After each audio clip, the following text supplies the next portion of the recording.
সোনামুখীতে BJP বিধায়কের উপর হামলার প্রতিবাদে থানা ঘেরাও বিজেপি। জোর করে থানায় ঢোকার চেষ্টা বিজেপি কর্মীদের।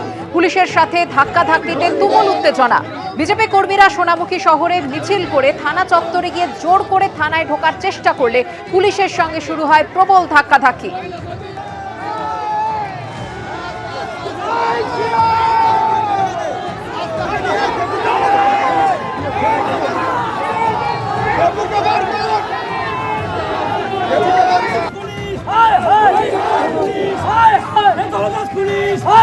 গত 26শে জানুয়ারি বাঁকুড়ার সোনামুখী ব্লকের মহেশপুর গ্রামে আক্রান্ত হন স্থানীয় বিজেপি বিধায়ক দিবাকর ঘরামি। আর সেই ঘটনার প্রতিবাদেই থানা ঘেরাও বিজেপির। জোর করে থানায় ঢোকার চেষ্টা বিজেপি কর্মীদের।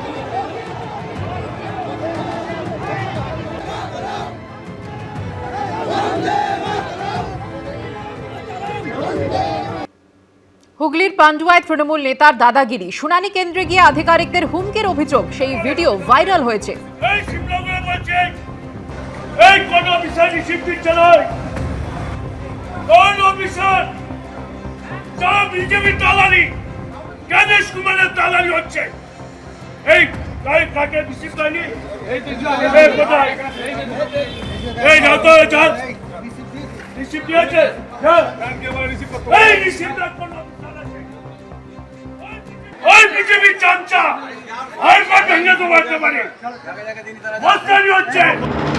শুনানি কেন্দ্রে দাঁড়িয়ে বেলাগাম হুমকি, ভোটারদের রসিদ না দেওয়ার অভিযোগে একেবারে নির্বাচন কমিশনের আধিকারিকদের মেরে হাড় ভেঙে দেওয়ার হুঁশিয়ারি। হুগলির পান্ডুয়ায় এসআইআর এর শুনানি কেন্দ্রের এই ভিডিও ঘিরে তৈরি হলো বিতর্ক।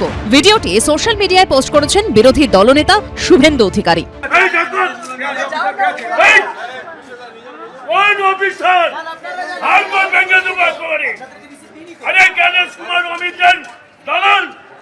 নরেন্দ্র মোদী দালাল এই অফিসারদের নামা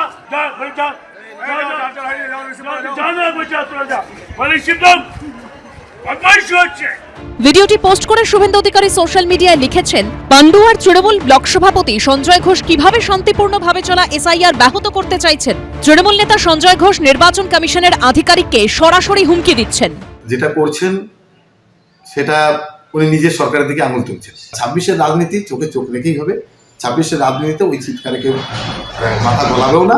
হেয়ারিং এ নাম ডেকেছে, তার সবাইকে ডেকেছে, সেখানে রিসিভ কপি চেয়েছে বলে বলছে আপনাদের খবরের স্টাম্প মেরে দেবো। তাহলে সেখানে মানুষ প্রতিবাদ করবে না কেন? 19শে জানুয়ারি সুপ্রিম কোর্ট নির্বাচন কমিশনকে নির্দেশ দিয়েছিল কোন কোন নথিপত্র নেওয়া হচ্ছে তার রসিদ দিতে হবে ভোটারকে। এসআইআর এর শুনানি পর্ব যখন প্রায় শেষের পথে, তখনও বিভিন্ন জায়গায় সেই রসিদ দেওয়া হচ্ছে না বলে অভিযোগ। পান্ডুয়ার পাশাপাশি কলকাতা পুরসভার 70 নম্বর ওয়ার্ডের শুনানি কেন্দ্রে অনেক ভোটারই রসিদ পাননি বলে অভিযোগ। সেই খবর পেয়ে একেবারে শুনানি কেন্দ্রের ভিতরে চলে যান স্থানীয় তৃণমূল কাউন্সিলর। এইটা আপনি কেন লিখবেন? আপনারা লিখছেন, আপনারা লিখুন, এই পাসপোর্ট পেলাম লিখুন, এই পেলাম লিখুন, লিখে ফোন করে দিন। ভবানীপুর বিধানসভার 70 নম্বর ওয়ার্ডের saint John's diocesan girls higher secondary school, এই স্কুলে চলছে এই ওয়ার্ডের 16টি পার্টের হিয়ারিং। সেখানেই রসিদ না দেওয়ার অভিযোগ ওঠে, আর এরপরই ময়দানে নামেন কাউন্সিলর। দেখুন, জ্বলন্ত উদাহরণ, এখানে লিখে দিচ্ছে যে সাবমিটেড, ডকুমেন্ট সাবমিটেড এবং content not verified. It's okay, fine, but ডকুমেন্টটা যে সাবমিট করেছি এটার তো প্রমাণ থাকা দরকার। রসিদ দেওয়া হচ্ছিল না বলে অভিযোগ করেছেন ভোটাররাও। ये प्रूफ है हमारा, मैं बैठी हुई थी इसलिए वो बोल रहे थे तभी लिखे हैं कि हम लोगों को अगर आप जाएंगे तो हम लोग का एक प्रूफ है कि हम लोग दिखा पाएंगे इसको। हाँ, लिख दिया है उन्होंने, बाद में कोई झमेला नहीं होगा कि क्या दिया है नहीं दिया है, वो क्वेश्चन नहीं कर पाएंगे। এদিকে এই আরো দেরিতে আসায় এদিন কৃষ্ণনগরের শুনানি কেন্দ্রে ব্যাপক বিক্ষোভ দেখান ভোটাররা। ভোটারদের হয়রানির যখন শেষ নেই, এরই মধ্যে ফের একবার বিএলও অ্যাপে নতুন সংযোজন করল নির্বাচন কমিশন। এবার যুক্ত করা হলো upload hearing and photo attendance option, যা নিয়ে রীতিমতো ক্ষুব্ধ বিএলওরা। একটা প্রশ্ন কিন্তু সবার মনে দাঁড়া বাঁধছে যে এই যে ফটোগুলো হিয়ারিং এর আপলোড করতে বলেছে, এটা কারা করবে? এটা নিয়ে কিন্তু কোনো স্পষ্ট নির্দেশিকা নেই। এতদিন তাহলে যাদের হিয়ারিং কমপ্লিট হয়ে গেছে তাদের ক্ষেত্রে তাহলে সেগুলো আপলোড করবে কে? দায়িত্ব ছিল তো এতদিন ধরে ইআরও বা এই ইআরও, এটা বিএলওদের উপর কেন চাপিয়ে দেওয়া হলো? এটা তো এই আরও কাজ কথা। আবার এত আমাদের কাজের চাপ, এত এলাকায় গিয়ে হেনস্থা হতে হচ্ছে, এই কাজের এই পেপারস দাও ওই পেপারস দাও, তারপরে যদি আবার এটাও আমাদেরকে করতে হয়, তাহলে নির্বাচন কমিশন যাদের দায়িত্ব দিচ্ছে তারা না করে আমাদের উপর কেন চাপাচ্ছে? এরই মধ্যে আবার শুনানির নোটিশ পেয়ে এদিন হাজিরা দিলেন প্রাক্তন তৃণমূল সাংসদ মিমি চক্রবর্তী। কসবা চিত্তরঞ্জন গার্লস হাই স্কুলে শুনানি কেন্দ্রে গেলেন মিমি।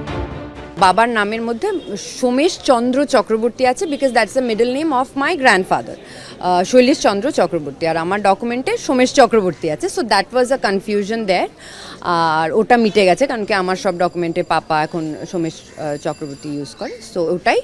আর যেহেতু আমার বাবা বাইরে চাকরি করতেন, সো কোন সময় ভোট দিতে পেরেছে না পেরে ওটা পুরোটা ট্রেস করা আর কি, সেটা হয়ে গেছে। বেশ কিছু অফিসার মমতা বন্দ্যোপাধ্যায়ের কথাতে এবং অভিষেক বন্দ্যোপাধ্যায়ের কথাতে তারা ইচ্ছে করে মানুষকে হয়রানি করার চেষ্টা করছে। ডিএম, ভিডিও এবং এসডিও পুরো বিষয়টি করছে। এদিন পান্ডুয়ার এসআইআর এর শুনানিতে হাজিরা দেন প্রাক্তন ভারতীয় ফুটবল অধিনায়ক রহিম নবীও। সৌরভ বন্দ্যোপাধ্যায়, সৌমিত্র রায় ও রুমা পালের রিপোর্ট, এবিপি আনন্দ। এবিপি আনন্দ, এগিয়ে থাকে, এগিয়ে রাখে।